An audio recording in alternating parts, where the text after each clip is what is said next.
Astral body, in Western perspective, it is called the light body.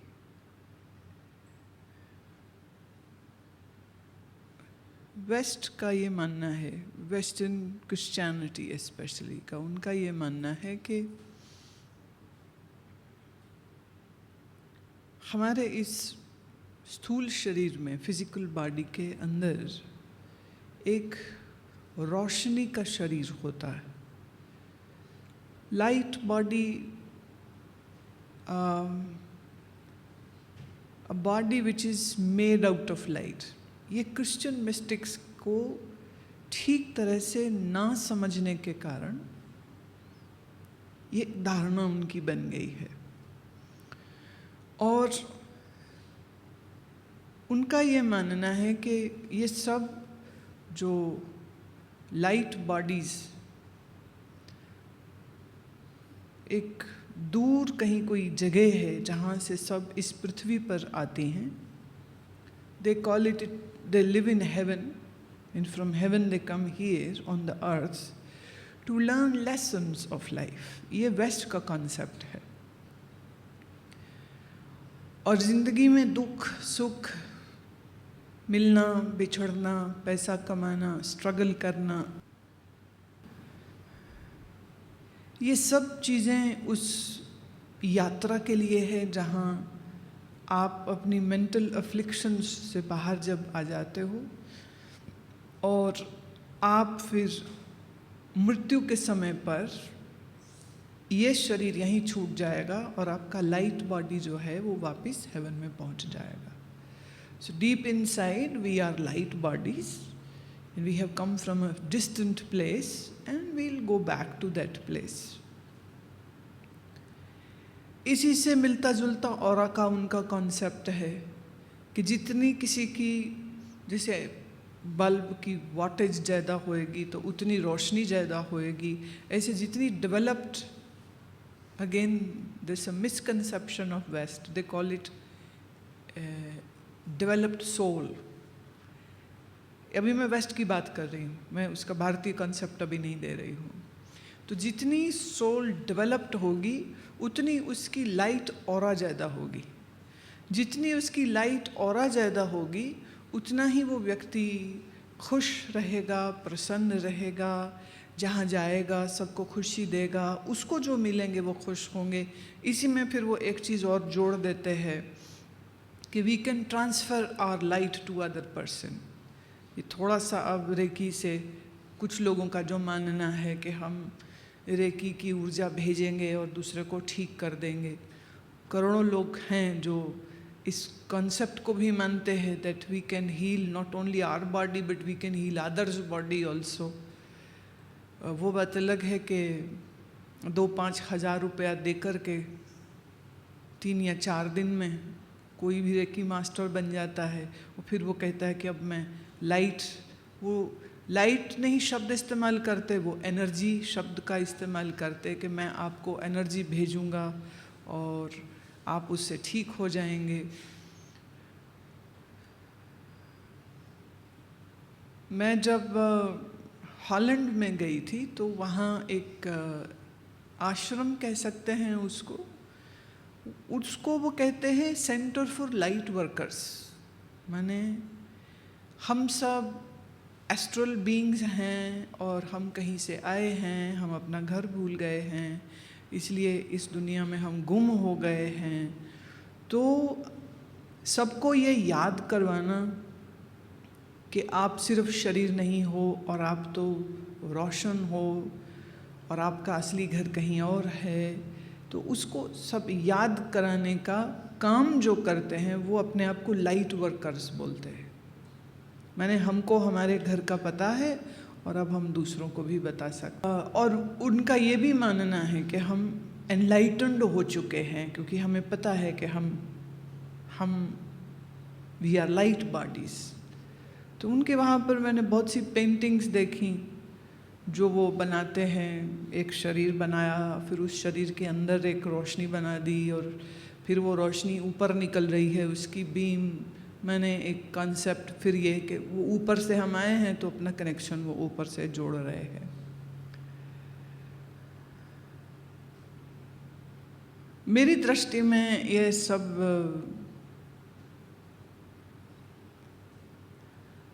अंदर के आत्मिक जगत को ठीक से ना समझने के कारण धारणाएं बनी हैं। हाँ, और एस्ट्रल बॉडीज़ का विषय में एक और जो चीज़ बड़ी प्रचलित है पश्चिम में, वो ये है कि उसको कहते हैं एस्ट्रल ट्रैवलिंग। माने आप अपने शरीर को यहीं छोड़ करके अपने एस्ट्रल बॉडी से किसी भी जगह जा सकते हो, और यहीं नहीं दूसरे ग्रह नक्षत्रों में भी जा सकते हो। और वो बहुत बार उदाहरण जो हैं वो भारत के योगियों के देते हैं कि एक बंदे ने वहाँ याद किया और उसके सामने खड़े हो गए, या जीसस का उदाहरण देते हैं कि जीसस प्रकट हो गए, और या किसी सेंट का उदाहरण देते हैं कि हमने सेंट फ्रांसिस को, सेंट असीसी को याद किया, एंड बहुत दिल से याद किया with the light we invited them and then they were in front of us in their astral body. तो एस्ट्रल ट्रैवलिंग का कॉन्सेप्ट भी बड़ा प्रचलित है, बड़ी किताबें हैं इसके ऊपर, और बहुत से लोग इसको मानते हैं। और मेरे लिए ये बड़ी मजाकिया बात थी, क्योंकि हॉलैंड के इस आश्रम में मुझे जितने लोग मिले वो सब एक ही बात बोलते थे, हम एनलाइटेंड हो गए, अब हमने दूसरों को करना है। हम एनलाइटेंड हो गए, अब हमने दूसरों को करना है। तो अच्छी फूल्स पैराडाइज, खुश हैं वो अपने उसी अज्ञान में खुश है। तो कभी कभी किसी को उसके इस अज्ञान से बाहर निकालने की कोशिश करना भी गलत होता है। तो उनकी ऐसी धारणा है, because now we know who we are. वो again the clichéd word meditation is used. We are meditating on our light bodies, we are connecting with other light bodies, we can travel with the light body and astral body, one and the same thing. तो सदियों तक almost हम कह सकते हैं ये जो difference आया है सोच का, ये करीब करीब 16th सेंचुरी में जाकर के एम्परर कॉन्स्टेंटिनोपल की सेकंड काउंसिल और फर्स्ट काउंसिल ने ईसा के उपदेशों में से पुनर्जन्म की बात को काट करके अलग कर दिया था, क्योंकि उसको ये खतरा था कि अगर सब लोगों को ये पता हो कि हम दोबारा भी जन्म लेंगे या हमारे पहले भी जन्म हुए हैं, तो ये लोग मेरा हुक्म नहीं मानेंगे। हम मौत का डर दिखा के अपना काम इनसे कराते हैं, तो इनको मौत का डर नहीं रहेगा, क्योंकि जन्म तो फिर से हो जाएगा। इसलिए एम्परर, रोमन एम्परर था ये, तो राउंड अबाउट जीसस के जाने के कोई 100 साल बाद उसने ये सब, जब बाइबल की इसके उसके जिसने भी एकत्रित करके क्रिश्चियनिटी को ऑफिशियल रिलीजन ऑफ रोमन्स करार दिया था, और तो उन्होंने बाइबल उस समय पर लिखवाई थी, तो बहुत सी चीज़ों को हटा दिया गया। 16th सेंचुरी में फिर से इनकी एक मीटिंग बैठी थी रोमन्स की, तब वहाँ पर फिर से उन्होंने उसको पक्का कर दिया, एंडोर्स कर दिया, और जो लोग पुनर्जन्म को मानते थे उनको जिंदा जला दिया था कि तुम लोग हमारे धर्म के विपरीत बात बोलते हो, झूठ बात बोलते हो। तो 16 सेंचुरी से लेके आज 21वीं सेंचुरी हो रही है, और अब जाके मैंने कुल 4 सेंचुरीज के बाद वेस्ट में कॉन्सेप्ट ये फिर से जन्म ले रहा है कि हम सिर्फ स्थूल शरीर नहीं हैं, हमारे अंदर कोई रोशनी का शरीर भी होता है जो मरता नहीं है, और जो सिर्फ इस शरीर में आता है और कुछ समय बाद फिर जब यहाँ से हम अपने लेसन्स ले लेते हैं तो फिर ये छोड़ करके अपने घर वापस चला जाता है। ईसा, हजरत मूसा, ये सब पुनर्जन्म को जानते थे, बोलते थे इस विषय पर। और पुनर्जन्म किसका होता है? बट ऑब्वियस, जो शरीर मर गया उसका तो हो नहीं सकता है। तो इस शरीर के अंदर कुछ है जो मरता नहीं है। उपनिषद में जिसको सूक्ष्म शरीर बोलते हैं, चूंकि देखो बोलने वाला क्या बोलता है सवाल इसका नहीं होता, समझने वाले क्या समझे हैं सवाल इसका होता। ईसा क्या बोले, मूसा क्या बोले, लोग क्या समझे, ये ज़्यादा जरूरी। तो लोगों ने अपनी अपनी समझ के अनुसार कुछ कुछ चीज़ों को अपने ढंग से अपनी अकल लड़ा करके कुछ धारणाएं उन्होंने बना ली।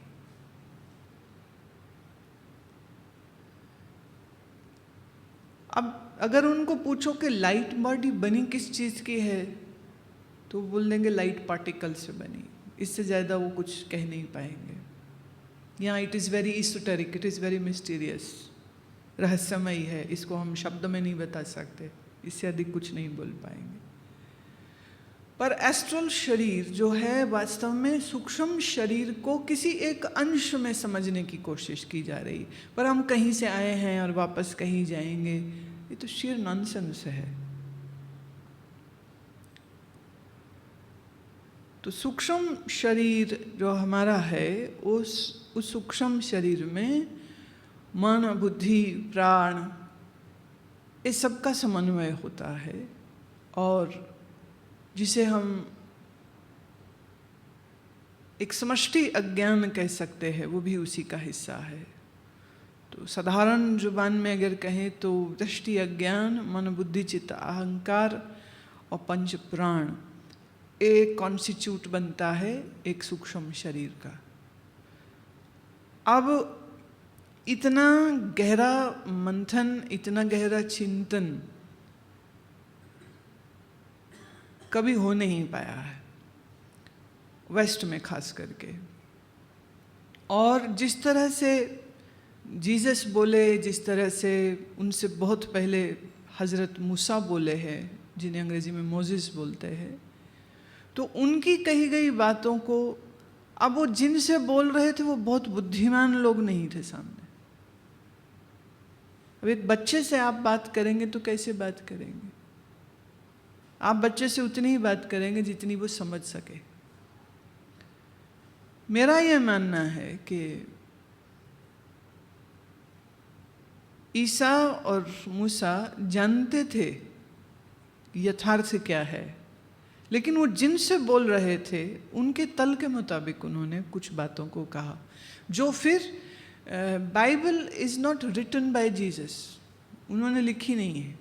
उनके रिसरेक्शन के कोई 70 साल बाद ये बैठक हुई थी, जिसमें क्योंकि काफ़ी सारे जो इनके 12 शिष्यों में से कुछ शिष्य तो अपनी नेचुरल मर गए, कोई को मारे भी गए। 70 साल बाद इनकी बैठक हुई है। तो उसमें वो बैठक जो एक शिष्यों की बैठक होनी चाहिए, समय बहुत बदला और रोमन एम्परर ने क्रिश्चियनिटी को अपनाया, लेकिन उसने अपनी शर्तों पे अपनाया। तो उसने बहुत सी चीज़ों को चेंज करवा दिया और बादशाह को खुश करने के लिए बाइबल फिर ऐसी लिखी गई जिसमें एम्परर कॉन्स्टेंटिनोपल की धारणाओं और भावनाओं को उसमें जगह दी गई। जीसस ने क्या कहा? 70 साल तो बहुत बड़ा लंबा अरसा होता है। बच्चों की एक गेम होती है चाइनीज़ विस्पर्स। 10-20 बच्चे बैठे, एक कान में एक बच्चा बोलेगा और वो दूसरे के कान में कहेगा, तो वो छोटी सी चाहे भले बात हो, पर जब तक वो वापस घूम के आती बात कुछ की कुछ हो जाती। तो बाल बुद्धि जो रखते हैं ऐसे व्यक्तियों ने जब जीसस को सुना है तो उनकी अपनी धारणा है, और वो भी 70 साल बाद, और वो भी बादशाह को खुश करने के लिए उसकी मर्जी के अनुसार बहुत सारी चीज़ों को लिखा गया। लेकिन अभी ये पिछले 30-40 साल से मैं कह सकती हूँ कि फिर से एक जो चीज़ छुपी हुई थी वो फिर से बाहर निकल रही, लेकिन वो बहुत करप्टेड फॉर्म में निकल रही।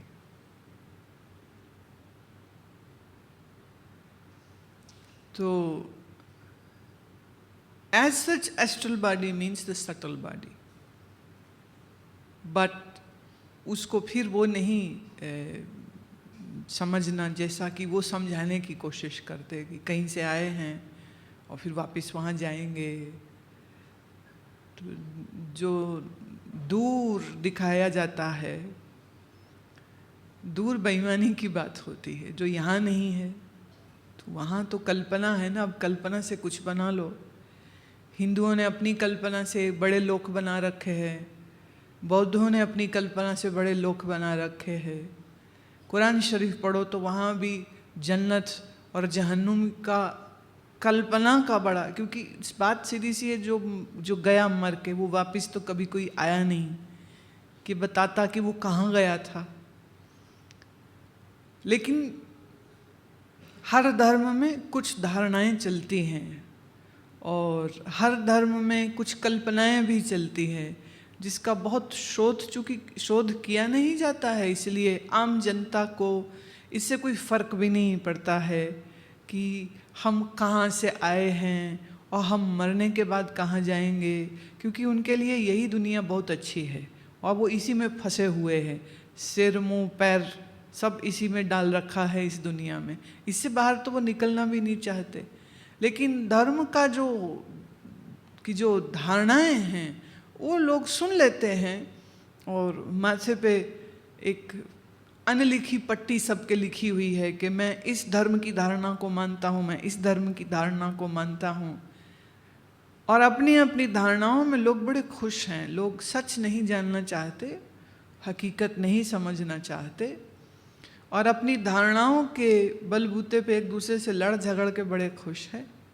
तो ऐसी ही बहुत सारी धारणाओं में एक ये भी धारणा है जिसमें एस्ट्रल बॉडी का विचार रखा जाता है, जिसमें कुछ अंश तो अच्छा है पर कुछ अंश कोरी कल्पना है।